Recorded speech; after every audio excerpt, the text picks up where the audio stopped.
they're used to seeing you as the party person. And when you're saying no to a drink and when you're eating different foods and when you're, not going out to events and things, it's difficult for other people around you to see you change. My name's Megan Kelly. I'm 43 in November, so 42 now.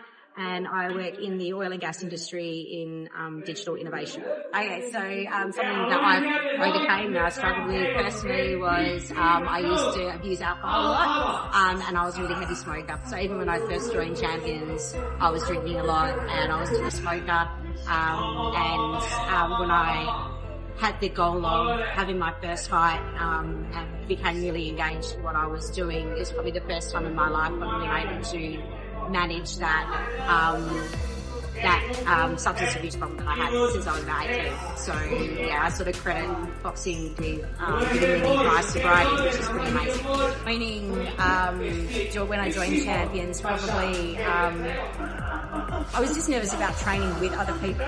So previous to that, I'd done training just actually at home with a personal trainer because I was too nervous to join a gym with other people in it. So it was actually a big deal for me to come in here and jump in and train with other people. Yeah. My biggest achievement personally has been last year I fought an elite boxer, which is someone who's got, many fights. She'd actually had 21 fights and it was my 4th fight.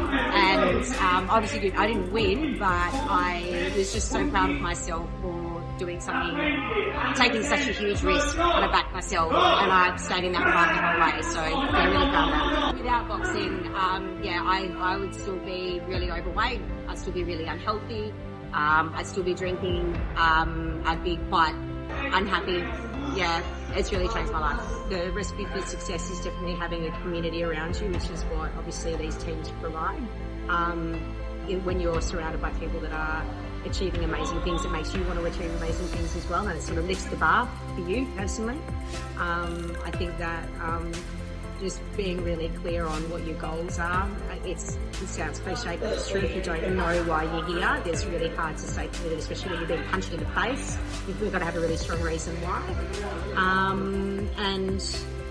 I think just being, just having a love for it, just remembering that it's something that you're supposed to enjoy. And like we were just joking about before, you and I just did pad rounds and we did the same combination about probably 60 times, and just being able to love training and being able to enjoy it and remembering that it's something you should love. Yeah. I want to keep doing amateur fighting and potentially I definitely have aspirations to have a pro fight at some point.